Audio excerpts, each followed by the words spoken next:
Sir Srikakulam జిల్లా Ambedkar junction, Ambedkar auto union sir మాది. ఇక్కడికి 1 గంటకు స్లాట్ తీసాము. ఇప్పుడు దాదాపు 12 అయ్యింది. ఇంకా తెల్లవారు 3 అవ్వచ్చు, 4 అవ్వచ్చు, చెప్పలేమని అన్నారు. ఇక్కడ అడుగుతుంటే చాలా నిర్లక్ష్యంగా, అసలు వాళ్ళు కనీసం గేటు తీయకుంటే అసలు కనీసం సమాధానం కూడా కరెక్ట్ లేదు సార్. వాళ్ళు కనీసం నీరు గాని, ఒక కుర్చీ గాని ఏమీ లేదు. ఇప్పుడు దాదాపు 300 ఆటోలు లైన్లోనే ఉన్నాయి. ఏ ఒక్కరు కూడా తిండి తికానా లేకుండా అలాగే ఆటోలను పడుకున్నారు సార్. ఇంకా బోల్డ్ మంది ఎవరు రాలేదు. ఇంత ఇబ్బందులు పడుతున్నా మీరు ఫ్రీ బస్సులు పెట్టారు, మాకు కాదనట్లేదు. 15,000 ఇస్తామన్నారు. దేని గురించి ఇస్తామన్నారు? మీరు ఇవన్నీ పేపర్లు చేయించుకోవాలని కావాలనే కదా ఇస్తామన్నారు. మాకు ఒక సీ బుక్ తో చూసి మాకు మీరు ఇవ్వాలా. ఇలాగా బ్రేక్ ఉండాలి, ఇన్సూరెన్స్ ఉండాలి, ఇవన్నీ పేపర్లు. గత ప్రభుత్వంలోన మాకు రూపాయి కూడా మాకు అలా చెప్పలేదు.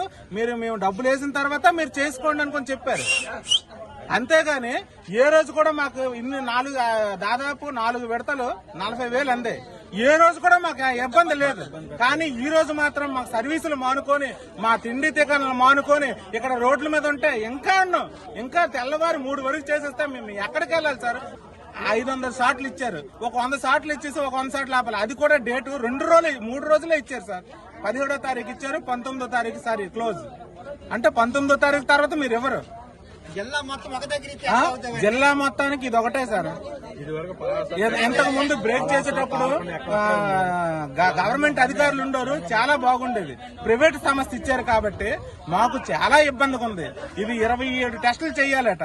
అంటే మేము 27 టెస్టులు చేస్తే మేము ఏ విధంగా సార్? ఆ టెస్టులన్నీ చేసిన తర్వాత రిజల్ట్ చేసింది ఎంత? ఇప్పుడు తెల్లవారు 1 గంట వరకు 3 నుంచి ఉన్నాము. ఇప్పుడు రిజల్ట్ చేసేస్తే మా పరిస్థితి ఏంటి? ఆ డబ్బులు మీరు మరి వేయరు.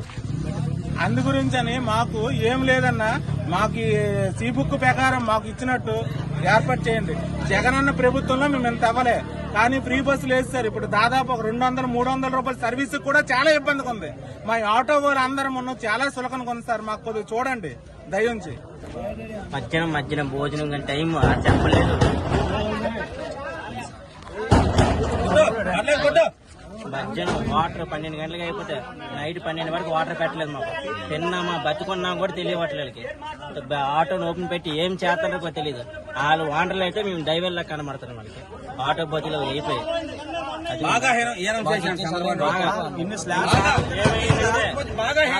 ఏమంటే టైం కావాలి. ఏ ప్రభుత్వం సంబంధం టైం కావాలి. మాకు ఇచ్చింది 2 రోజులు టైం. 9 రోజులు మేము బ్రేక్ ఏం చేస్తాం?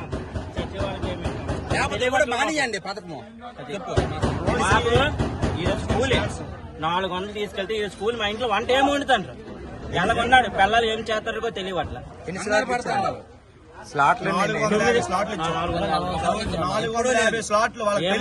తెలియవట్ల. ఆటోలు లోపుంటే డ్రైవర్లు 9 నుంచి నైట్ 12 వరకు ఏమవుతుంది కూడా వాళ్ళకి భోజనం పెట్టడం కదా. అదే సిచ్యువేషన్ జరుగుతుంది. ఏమంటే వాళ్ళు డ్రైవర్లు అలాగ ఉన్నారో ఏమవుతుండ్రో కూడా తెలియదు. ఇంకోటి 24 ఇదని చెప్తాను. అసలు బండి దగ్గర చెరపకోవటం వాళ్ళకి ఏం తెలుస్తుంది? లైట్ ఎక్కడ ఉంటుందో, స్విచ్ ఎక్కడ ఉంటుందో ఏం తెలుస్తుంది?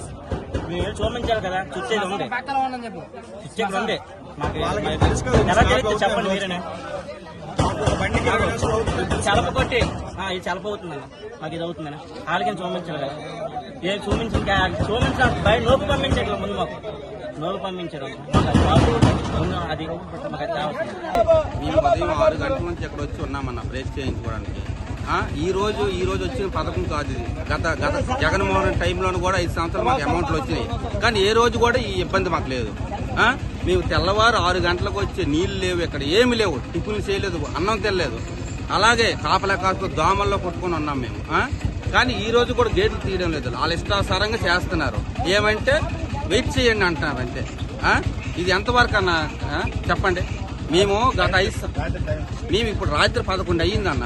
గత 5 సంవత్సరాల నుంచి కూడా జగన్మోహన్ రెడ్డి వేసినప్పుడు కూడా మేము ఉన్నాం, డబ్బులు తీసుకోలేదు అనలేదు. కాదే ఈ రోజు ఇంత ఇబ్బంది ఎప్పుడు పడలేదు. అలాంటప్పుడు ఎందుకన్నా ఈ పథకం పెట్టాలి మాకు? ఇప్పటికే మేము లాస్ అయ్యి ఉన్నాం ఆల్రెడీ. మేము రోజు సర్వీసులు చేయలేకపోని ఏదో ఒక ఆశ 15,000 వేస్తారని ఆశ మీద వచ్చాం. కనీసం వీళ్ళు ప్రైవేటీకరణ చేయడం వల్ల పూర్తిగా పట్టించుకోవట్లేదు. బ్రేక్ ఇన్స్పెక్టర్ చేసినప్పుడు టైం ఉండేది. ఆ టైం మీద 10 నిమిషాలు, పావు గంట, అరగంట, గంటలోనే అయిపోయేది, వెళ్ళిపోయేవాళ్ళం. కానీ ఈ రోజు కనీసం పూర్తి రెస్పాన్స్ లేదు. వీళ్ళు ఏమంటే వెయిట్ చేయండి అంటారు, ఒకటే మాట. అది అలా ఉందన్న. ఈ రోజు ఇంతమంది ఉన్నామంటే ఆటో డ్రైవర్లము కనీసం ఇళ్ళకి వెళ్లకుండా ఎంత ఇబ్బంది పడతాం మేము. ఇల్లు లేవు పొద్దున్న నుంచి, వాటర్ సదుపాయం లేదు, వాటర్ సదుపాయం లేదు, కనీసం వాటర్ తాగడానికి లేవు. ఇక్కడ ఇది ఒక అడవిలో పెట్టారు ఇక్కడ ఒక ఆఫీసు. అది ఎంతవరకు కరెక్ట్ అని చెప్పండి.